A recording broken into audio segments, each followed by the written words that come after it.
Hoje vou contar para vocês sobre um dos momentos mais decisivos da história da humanidade.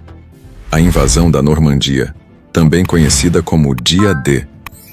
No dia 6 de junho de 1944, ainda estava escuro quando mais de 156 mil soldados aliados se preparavam para uma missão que mudaria o rumo da Segunda Guerra Mundial.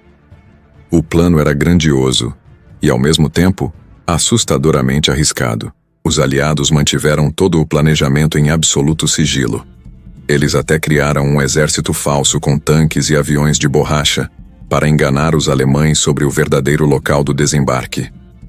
As praias da Normandia foram divididas em 5 setores: Utah, Omaha, Gold, Juno e Sword. Cada uma tinha seu código e sua própria missão específica.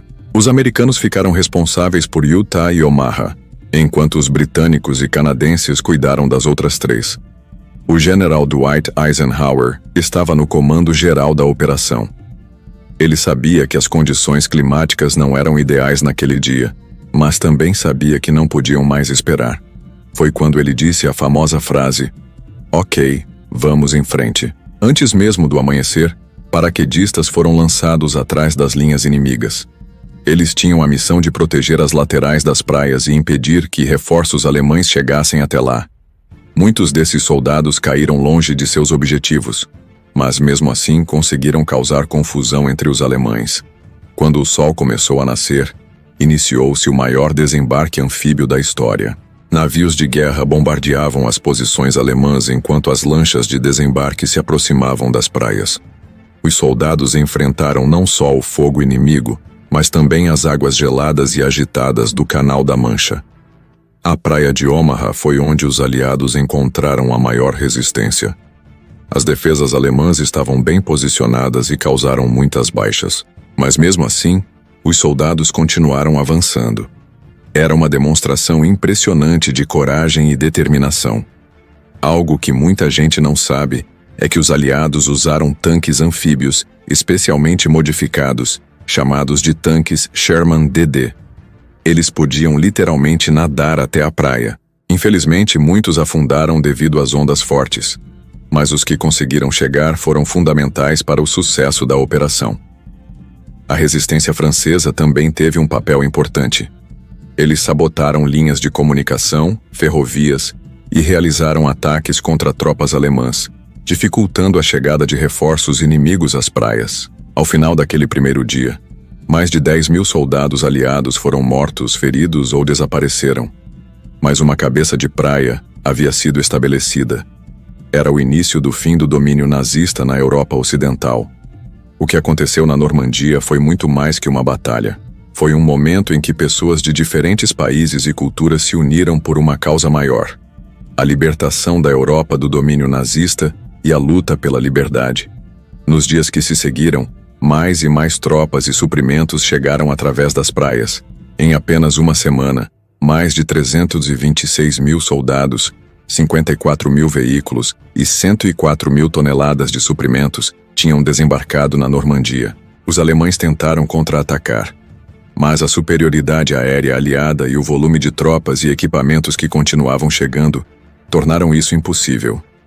Paris seria libertada em agosto, e em menos de um ano a guerra na Europa chegaria ao fim. O sucesso do Dia D não foi por acaso. Foi resultado de anos de planejamento meticuloso, desenvolvimento de novas tecnologias e, principalmente, da coragem e determinação de milhares de jovens que arriscaram suas vidas pela liberdade.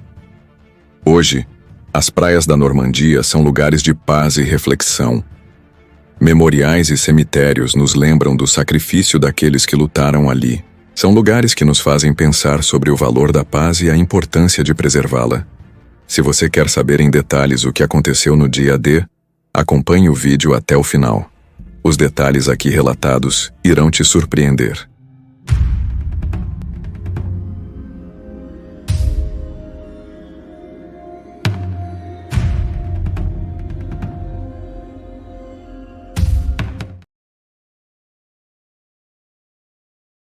A preparação para o dia D, a invasão da Normandia.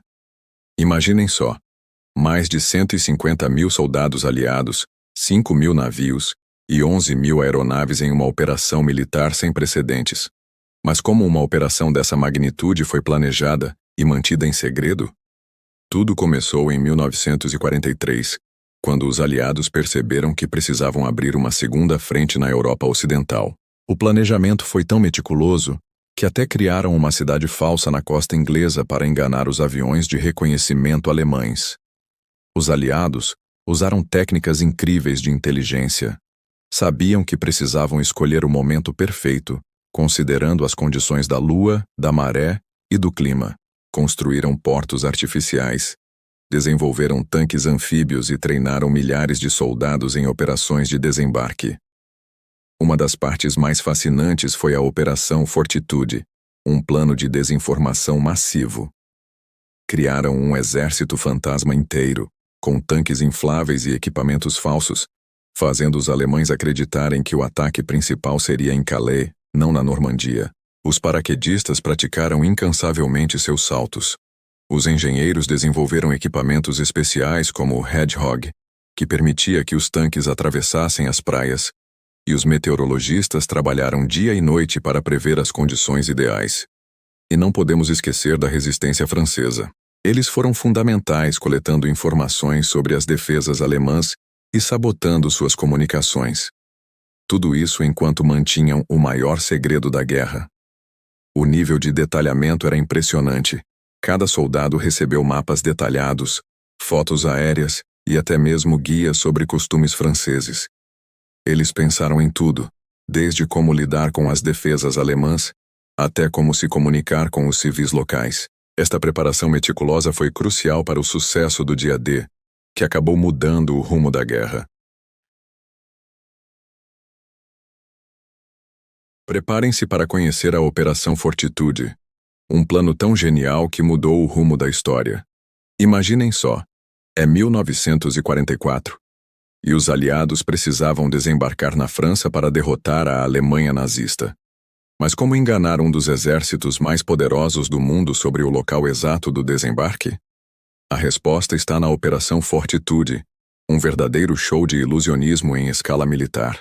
Entre abril e junho de 1944, os aliados montaram um espetáculo digno de Hollywood. Criaram um exército inteiro, de mentira. Isso mesmo que você ouviu. Tanques infláveis, aviões de madeira, bases militares falsas, tudo para fazer os alemães acreditarem que o ataque principal viria pelo Pas de Calais, e não pela Normandia. Mas o mais fascinante é que não pararam por aí. Usaram agentes duplos, interceptaram comunicações, criaram transmissões de rádio falsas e até mesmo publicaram notícias estrategicamente plantadas nos jornais. Era um verdadeiro xadrez de inteligência, onde cada movimento foi meticulosamente calculado. E sabe o que é mais impressionante? Funcionou. Os alemães morderam a isca completamente. Mesmo depois do dia D, continuaram acreditando que o desembarque na Normandia era apenas uma distração e mantiveram tropas valiosas esperando um ataque que nunca viria em Pas de Calais. A Operação Fortitude nos ensina uma lição valiosa sobre a importância da estratégia e da inteligência. Às vezes, vencer uma batalha não depende apenas da força bruta, mas sim da capacidade de pensar fora da caixa e usar a criatividade para alcançar objetivos. É fascinante pensar que, enquanto os soldados se preparavam para o confronto direto, havia uma batalha igualmente importante acontecendo nos bastidores. Uma batalha de informações, desinformação e contra-inteligência, que foi fundamental para o sucesso do dia D. e, consequentemente, para a vitória dos aliados na Segunda Guerra Mundial. Esta operação revolucionou a forma como pensamos sobre estratégia militar e mostrou que, às vezes, a melhor maneira de vencer uma guerra não é através do confronto direto, mas sim através do uso inteligente da informação e da capacidade de fazer seu adversário acreditar exatamente naquilo que você quer que ele acredite. A Operação Fortitude permanece até hoje como um dos maiores exemplos de como a inteligência estratégica pode superar a força bruta. É um lembrete de que, mesmo nas situações mais desafiadoras, a criatividade e o pensamento estratégico podem fazer toda a diferença. Era meia-noite do dia 6 de junho de 1944. Enquanto a maioria dos normandos dormia, o céu começou a se encher com o som de centenas de aviões aliados. Foi nesse momento que começou uma das operações militares mais ousadas da história. Imaginem a cena. Milhares de paraquedistas americanos e britânicos saltando na escuridão total sobre território ocupado. Eles tinham uma missão crucial: garantir pontos estratégicos para proteger as praias onde, algumas horas depois, aconteceria o famoso desembarque da Normandia. A região de Sainte-Mère-Église foi um dos principais alvos. Esta pequena cidade francesa se tornaria um símbolo de coragem e determinação. Os paraquedistas precisavam garantir o controle da cidade para impedir que reforços alemães chegassem às praias do desembarque. Mas não foi só em Sainte-Mère-Église. Em Carentan, outra cidade estratégica, os aliados tinham um objetivo vital: conectar as forças que desembarcariam nas praias de Utah e Omaha. Era como construir uma ponte humana entre dois pontos cruciais da operação. O que muita gente não sabe é que esses soldados carregavam muito mais que armas e munição. Cada paraquedista transportava cerca de 35 quilos de equipamento. Além disso, eles precisavam se orientar no escuro, em território desconhecido, e ainda encontrar seus companheiros para formar grupos de combate efetivos. A precisão era fundamental, mas as condições meteorológicas e o fogo antiaéreo alemão dispersaram muitas unidades. Alguns soldados caíram quilômetros longe de seus objetivos, mas mesmo assim demonstraram uma capacidade incrível de adaptação e improviso. Esta operação foi fundamental para o sucesso do dia D. Enquanto as tropas principais se preparavam para desembarcar nas praias, estes bravos paraquedistas já estavam lutando para garantir que seus companheiros tivessem uma chance de sucesso algumas horas depois. É impressionante pensar que estes homens saltaram literalmente no escuro, sem saber exatamente o que encontrariam ao chegar ao solo. A coragem deles mudou o curso da história e abriu caminho para a libertação da Europa. Esta história nos ensina muito sobre determinação, trabalho em equipe e superação. Vou explicar em detalhes os 5 setores de ataque que mudaram o rumo da história. Começando pelo setor mais ocidental, temos Utah Beach, onde os americanos desembarcaram. Os soldados da 4ª Divisão de Infantaria enfrentaram condições desafiadoras, mas curiosamente por um erro de navegação, acabaram pousando em um local menos defendido pelos alemães. Utilizaram os famosos tanques anfíbios, Sherman DD, e contaram com o apoio crucial dos paraquedistas da 101ª Divisão Aerotransportada. Logo ao lado, temos Omaha Beach, também sob responsabilidade americana. Este foi, sem dúvida, o setor mais difícil e custoso. As tropas da 1ª e 29ª Divisões de Infantaria encontraram resistência feroz. O terreno era especialmente complicado, com falésias altas e bunkers bem posicionados. Os americanos usaram os destroyers navais para bombardear as posições alemãs a curta distância, uma tática que se provou fundamental. No centro, temos Gold Beach, onde os britânicos mostraram sua expertise. A 50ª Divisão de Infantaria Britânica inovou ao usar os Roberts Funnies, tanques especialmente modificados para superar obstáculos. Entre eles, estava o fascinante tanque Sherman Crab, equipado com correntes giratórias para detonar minas terrestres. Seguindo para leste, chegamos a Juno Beach, território canadense. A 3ª Divisão de Infantaria Canadense enfrentou uma das mais fortes defesas costeiras. Os canadenses se destacaram pelo uso eficiente de veículos blindados e pela coordenação precisa entre infantaria e artilharia.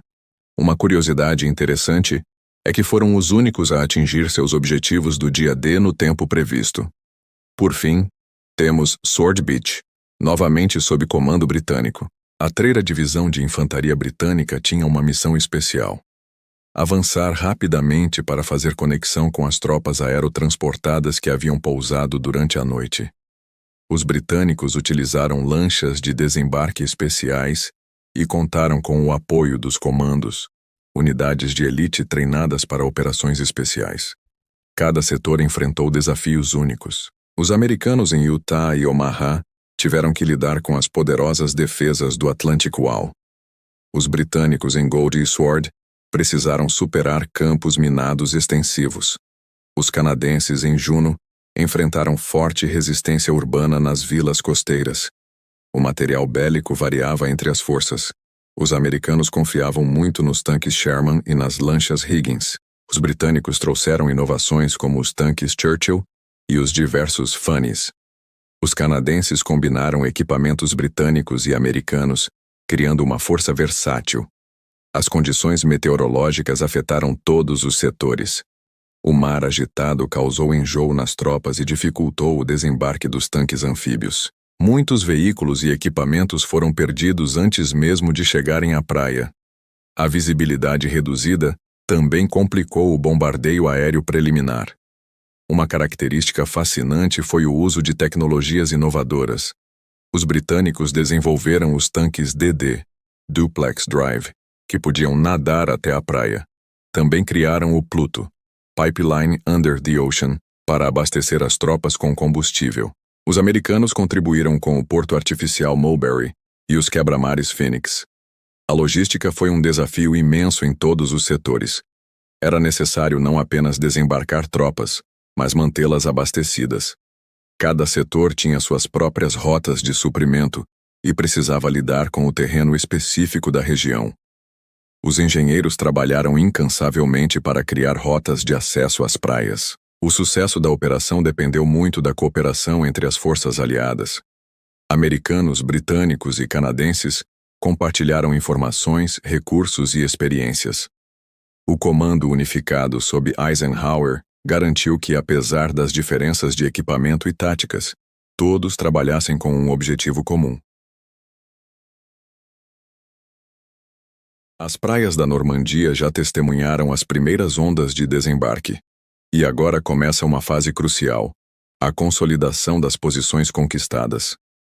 Nas 5 praias principais, Utah, Omaha, Gold, Juno e Sword, os aliados iniciaram uma operação meticulosamente coordenada. Os americanos ficaram responsáveis por Utah e Omaha, os britânicos por Gold e Sword, e os canadenses pela praia de Juno. Em Utah, as tropas americanas tiveram um avanço relativamente bem-sucedido. Apesar de terem desembarcado cerca de 2 quilômetros do local planejado, essa mudança acabou sendo uma feliz coincidência, pois encontraram menor resistência alemã naquele setor. Já em Omaha, a situação foi drasticamente diferente. Os americanos enfrentaram uma forte resistência da infantaria alemã. As tropas precisaram superar obstáculos naturais e artificiais enquanto estabeleciam sua posição. Nas praias britânicas, Gold e Sword, as forças do Reino Unido conseguiram avançar de forma mais constante. Em Gold, as tropas britânicas conseguiram penetrar mais profundamente no território, chegando a alguns quilômetros da cidade de Bayeux. Na praia Juno, os canadenses demonstraram extraordinária determinação.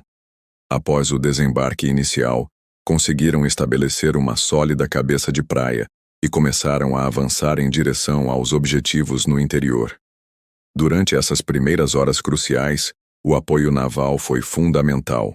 Navios de guerra aliados, incluindo encouraçados britânicos e americanos, forneceram cobertura de artilharia essencial para as tropas em terra. A Força Aérea Aliada, com esquadrões britânicos e da Força Aérea Americana, mantinha superioridade aérea, protegendo as operações em terra. As forças polonesas, francesas livres, norueguesas, belgas e holandesas, também tiveram papéis importantes nesta fase da operação. Muitos destes contingentes estavam integrados às forças britânicas e canadenses, trazendo experiência e determinação extras à operação. Entre 8 e 12 horas daquela manhã, as tropas começaram a expandir suas posições para além das praias. Engenheiros militares trabalhavam incansavelmente para remover obstáculos e criar rotas de acesso para veículos e suprimentos. Postos de comando foram estabelecidos, e as comunicações entre as diferentes praias começaram a ser coordenadas. Um aspecto fascinante foi o uso dos portos artificiais, conhecidos como Mulberry Harbors. Estes começaram a ser rebocados através do Canal da Mancha, uma inovação britânica que seria crucial para manter o fluxo de suprimentos nos dias seguintes. As unidades de reconhecimento começaram a fazer contato com os paraquedistas que haviam sido lançados durante a madrugada. A 82ª e 101ª Divisões Aerotransportadas Americanas, que haviam saltado atrás de Utah, e a 6ª Divisão Aerotransportada Britânica, próxima a Sword, começavam a cumprir seus objetivos de proteger os flancos da área de invasão. À medida que o meio-dia se aproximava, a situação em cada praia variava consideravelmente. Em Utah, as tropas já haviam avançado alguns quilômetros para o interior. Em Omaha, ainda havia focos de resistência, mas a situação começava a se estabilizar. Nas praias britânicas e canadenses, o avanço era constante, embora mais lento do que o planejado. Um elemento crucial nesta fase foi o papel da resistência francesa. Grupos de resistentes, seguindo ordens transmitidas via BBC, realizavam ações de sabotagem contra as linhas de comunicação e transporte alemãs, dificultando a chegada de reforços inimigos. O comando alemão, surpreendido pela invasão e ainda confuso quanto ao verdadeiro local do ataque principal, começava a mobilizar suas reservas.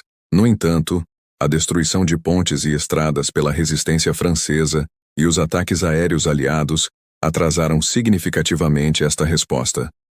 Ao final daquelas 4 horas cruciais, os aliados haviam estabelecido uma presença firme na Normandia. Embora nem todos os objetivos iniciais tivessem sido alcançados, as bases para o sucesso da operação estavam lançadas. Esta fase inicial do dia D demonstrou a extraordinária capacidade de coordenação entre diferentes forças armadas e nacionalidades, unidos por um objetivo comum: a libertação da Europa ocupada. É uma história fascinante que mostra como até os planos mais bem elaborados podem ser afetados por decisões inesperadas. Na manhã do dia 6 de junho de 1944, as praias da Normandia. Enquanto os aliados iniciavam a maior operação anfíbia da história, onde estava Hitler? Difícil de acreditar, mas ele estava dormindo. E ninguém ousava acordá-lo. O Führer tinha desenvolvido o hábito de trabalhar até tarde da noite e só acordava por volta do meio-dia. Naquela manhã crucial, seus generais hesitaram em perturbá-lo, mesmo com informações urgentes sobre o desembarque aliado. Quando finalmente foi informado, já eram 10 horas da manhã, um atraso precioso para os aliados. Mas a história fica ainda mais interessante. Hitler e seu alto comando estavam convencidos de que o desembarque na Normandia era apenas uma distração. Eles acreditavam que o verdadeiro ataque viria em Pas-de-Calais, região mais próxima da Inglaterra. Esta convicção estava tão arraigada que, mesmo com evidências do contrário, mantiveram importantes divisões Panzer longe da Normandia. O general Rommel, responsável pelas defesas costeiras, estava de licença na Alemanha celebrando o aniversário de sua esposa. Quando soube da invasão, correu de volta para seu posto, mas perdeu horas cruciais no processo. A cadeia de comando alemã estava em completo desalinho. A resposta inicial de Hitler foi surpreendentemente calma. Ele até comentou que a invasão era bem-vinda, pois permitiria enfrentar os aliados em terreno escolhido pelos alemães. Mas essa confiança logo se revelou um erro estratégico fatal. Apenas 2 divisões Panzer foram autorizadas a contra-atacar inicialmente, e mesmo assim precisavam de autorização direta de Hitler para se moverem. Um processo burocrático que causava atrasos cruciais. Enquanto isso, os aliados consolidavam suas posições. O sistema de comando centralizado que Hitler impôs prejudicou severamente a capacidade de resposta alemã.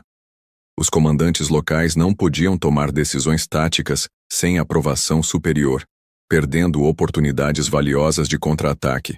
A operação de desinformação aliada, conhecida como Operação Fortitude, foi tão bem sucedida que mesmo semanas após o dia D, Hitler ainda mantinha significativas forças militares no Pas-de-Calais, esperando um segundo desembarque que nunca aconteceria. É impressionante pensar como decisões aparentemente pequenas, como não acordar Hitler, ou a ausência de Rommel, tiveram impactos tão significativos no curso da história. Mostra como eventos históricos são frequentemente determinados por fatores humanos muito básicos. Os alemães tinham cerca de 50.000 soldados distribuídos em várias divisões, incluindo a famosa 352ª Divisão de Infantaria e elementos de outras divisões. Mas aqui vem um detalhe interessante. Grande parte dessas tropas era formada por soldados mais velhos ou muito jovens, já que as melhores unidades estavam lutando na frente oriental. O sistema de defesa alemão, conhecido como Muralha do Atlântico, contava com aproximadamente 15.000 bunkers e posições fortificadas. Nas praias, havia obstáculos como os ouriços tchecos e os dentes de dragão, além de milhares de minas terrestres. A Luftwaffe, a Força Aérea Alemã, estava severamente debilitada naquela altura. Apenas 815 aeronaves estavam disponíveis em toda a França, comparadas às mais de 11.000 aeronaves aliadas. Na verdade, durante o dia D, apenas 250 aviões alemães conseguiram decolar para combate. E a Kriegsmarine, a marinha alemã, estava ainda mais fragilizada. Apenas 5 destroyers e 39 submarinos estavam operacionais no Canal da Mancha. Compare isso com a impressionante força naval aliada de mais de 6.900 navios. Mas vamos falar dos erros e acertos da defesa alemã. Um dos maiores erros foi acreditar que o ataque principal viria em Calais, área mais próxima da Inglaterra. Rommel, o comandante responsável, havia solicitado mais divisões Panzer próximas às praias, mas foi ignorado pelo alto comando. Outro erro crucial: Hitler estava dormindo durante as primeiras horas da invasão e ninguém ousou acordá-lo. As divisões Panzer, que poderiam ter feito a diferença, só foram liberadas no final da tarde, quando já era tarde demais. Por outro lado, os alemães tiveram alguns acertos notáveis. A resistência em Omaha Beach foi tão eficaz que quase comprometeu toda a operação aliada naquele setor. As defesas fixas, quando bem guarnecidas, provaram ser extremamente eficientes. Mas aqui vai um dado interessante que muita gente não sabe. Os alemães tinham desenvolvido um sistema de radar bastante avançado para a época. O problema? Muitos desses equipamentos foram destruídos nos bombardeios que precederam a invasão. E sabe qual foi um dos maiores problemas enfrentados pelos alemães? A falta de combustível. Os constantes bombardeios aliados aos depósitos de combustível deixaram muitas unidades Panzer praticamente imóveis. Essa história nos mostra como até mesmo o exército mais bem preparado pode ser surpreendido quando não há unidade de comando e recursos adequados. Fascinante ver como pequenas decisões podem impactar eventos históricos tão importantes. As praias que antes eram códigos, Omaha, Utah, Gold, Juno e Sword, agora se transformavam em bases sólidas para a libertação da Europa. A primeira divisão de infantaria americana, conhecida como The Big Red One, foi fundamental na expansão a partir de Omaha Beach. Equipados com os confiáveis rifles M1 Garand e apoiados pelos tanques Sherman M4, eles avançaram em direção a Saint-Lô, uma cidade estratégica crucial para o controle da região. Os britânicos, partindo de Gold Beach, movimentaram-se em direção a Bayeux, primeira cidade francesa a ser libertada. Seus Cromwell tanques e artilharia de 25 libras provaram ser essenciais para romper as defesas alemãs. As forças canadenses vindas de Juno Beach, demonstraram excepcional bravura ao capturar Courseulles-sur-Mer e avançar para Caen. A 3ª Divisão de Infantaria Canadense, usando os versáteis Brant Carriers e apoiada por esquadrões de Typhoons da RAF, estabeleceu uma presença formidável na região. Um aspecto fascinante foi a utilização do porto artificial Mulberry em Arromanches, uma obra-prima da engenharia militar que permitiu o desembarque de mais de 2,5 milhões de homens, 500 mil veículos e 4 milhões de toneladas de suprimentos. Esta infraestrutura foi vital para sustentar o avanço aliado. A coordenação entre as diferentes forças aliadas foi impressionante. Os americanos da 101ª Divisão Aerotransportada, Screaming Eagles, e da 82ª Divisão Aerotransportada asseguraram pontos estratégicos internos, enquanto a infantaria avançava da costa. Os paraquedistas, armados com carabinas M1 e metralhadoras Thompson, foram essenciais para impedir contra-ataques alemães. A importância desta fase não pode ser subestimada. A consolidação bem-sucedida na Normandia estabeleceu uma base fundamental para a libertação da França e, posteriormente, de toda a Europa Ocidental. Foi o início do fim do domínio nazista no continente. Os números são impressionantes. Nas primeiras semanas após o dia D, mais de 850 mil soldados aliados, 148 mil veículos e 570 mil toneladas de suprimentos chegaram à Normandia. Esta força massiva permitiu que os aliados estabelecessem uma cabeça de praia robusta e iniciassem a Operação Cobra, que eventualmente levaria à libertação de Paris. Mas sabem o que torna esta história ainda mais extraordinária? É como cada soldado, cada unidade, cada peça de equipamento contribuiu para este momento histórico. Desde os engenheiros que construíram as estradas até os médicos nos hospitais de campanha, todos tiveram um papel crucial. E por falar em histórias extraordinárias, tenho muito mais para compartilhar com vocês sobre a Segunda Guerra Mundial. Se você se interessou por esta narrativa sobre a consolidação do dia D, não deixe de se inscrever no canal e ativar o sininho. Assim, você não perde nenhum dos nossos próximos vídeos sobre momentos decisivos da história militar. Deixe seu like, compartilhe com amigos que também são apaixonados por história militar e me conta nos comentários. Qual aspecto da consolidação do dia D você achou mais interessante? Foi a engenharia do Porto Mulberry? A coordenação entre as forças aliadas?